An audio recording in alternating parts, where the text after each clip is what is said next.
Tonight's the night, Dexter fans, because we have episode 6 of Dexter Resurrection, Cats and Mouse. Let's waste no more time, because I'm already late on this breakdown by a lot, and get straight into it. The episode opens with Blessing informing Dexter that his mother, Prudence, has died, and despite a short acquaintance, Dexter is invited to the wake. Harrison provides a suit in Dexter's exact size from a hotel lost and found, and Harrison volunteers to attend the wake, showing their growing bond.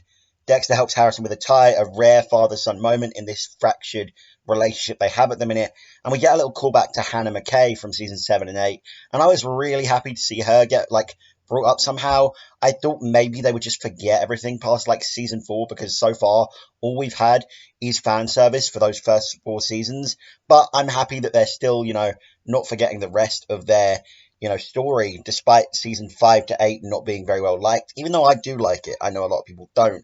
I did discuss this at length in my Dexter ending video, and also I think in my Why Dexter Looks Like That video. I recommend those two on my channel if you're interested.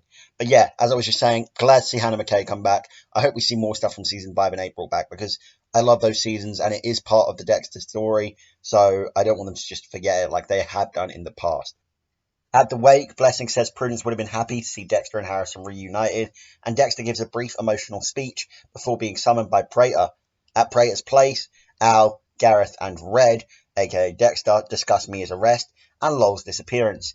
Gareth, modelled after the Zodiac, is the FBI's most wanted, though the list isn't ranked. And while watching the episode, I did have a discussion about where we think the Bay Harbor Butcher would have ranked in the FBI's most wanted list back when he was still active, because obviously they assume they caught him when they captured James Dokes. And I'm curious what you guys think. Be sure to let me know down below where you think he would have ranked. Gareth flaunts his fame, that being books, a Fincher film, and a possible Culkin playing him. Gareth, however, is paranoid about Mia turning him in and wants to take extreme measures to ensure it doesn't happen. Dexter's voiceover mocks Gareth's ego more than his crimes, and Dexter finally Googles Gareth and is disturbed by his recent father-son victims. Dexter tails Gareth to the McNally Jackson bookstore, and Gareth leaves a cryptic note in a book chapter about himself.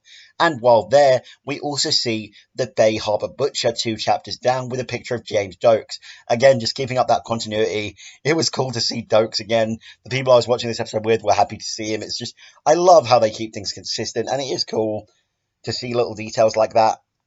But anyway, back to it. The note is a ticket to the Met for 8 p.m. and with the words, a possible meeting.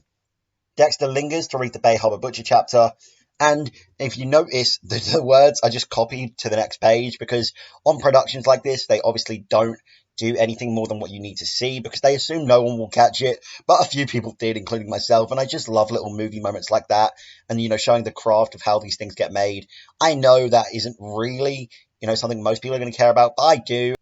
Gareth shows up at Dexter's apartment and confronts him about the stalking, and Dexter pretends to be a fan. Gareth buys it, noting the similarities in their work. Dexter goes to poison Gareth with the M99, but Gareth anticipates this and swaps their drinks. And luckily enough, Dexter anticipated this, so Gareth falls down and happens to have drugged himself.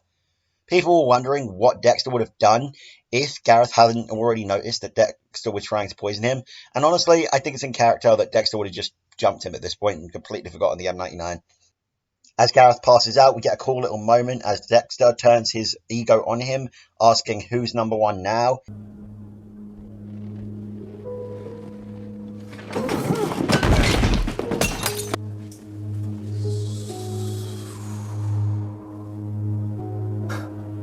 Who's number one now? And obviously Dexter kills Gareth with a heart stab and collects his blood slide. And we get this cool little moment where Dexter has taped over Gareth's mouth, not only because Prudence his wake is happening upstairs, so he doesn't want to be alerted, but also because he's had enough of hearing the Gemini killer talk. You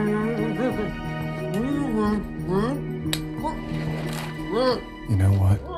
I don't need to hear any more from Gareth tonight.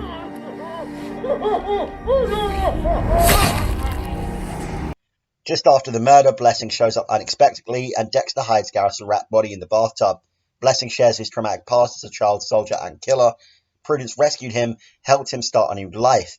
Dexter reflects on their similar past and his responsibility as Harrison's father, as Harrison is directionless and unsure of his future.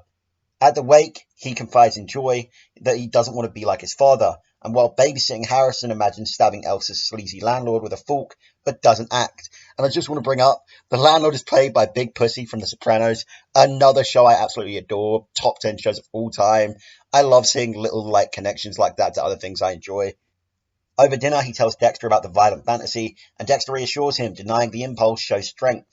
He compares Harrison to Deborah, emotional, justice-driven, and flawed, but good overall. And there's doubt in Harrison, staying away from darkness, given his past murder and violent thoughts. Detective Wallace and Olivia question Mia's almost victim Mark, and Mark's account doesn't match the Ryan Foster killing. Mia told Mark he'd be the first kill in New York City, another red flag. Batista returns, claiming Dexter, not Dokes, was the Bay Harbor butcher. He believes Harrison killed Ryan and Dexter covered it up, and obviously we know he's right on the money.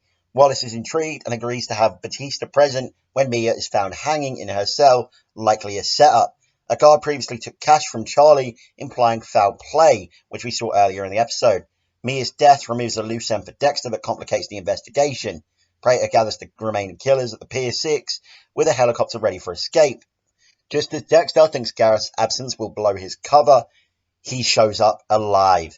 The huge twist is, Gareth has a twin. Dexter is visibly shocked with this amazing moment. Holy shit. Gemini. How did I not see this coming? The Gemini killers. Twins. And that is episode 6 of Dexter Resurrection, Cats and Mouse. I thought it was an amazing episode. What do you guys think? Again, sorry this one is late. I know I said I would stop apologizing at the end of all these videos, but this one is significantly late. I've just had a hectic weekend. I didn't even get to see the episode till quite late on, so I had someone else do the notes for me, who was watching the episode beforehand me. So let me know what you think of the new style. It's a bit bouncy back and forth. I wouldn't have done this way. I'll probably go back to the old style next week, but maybe we'll see.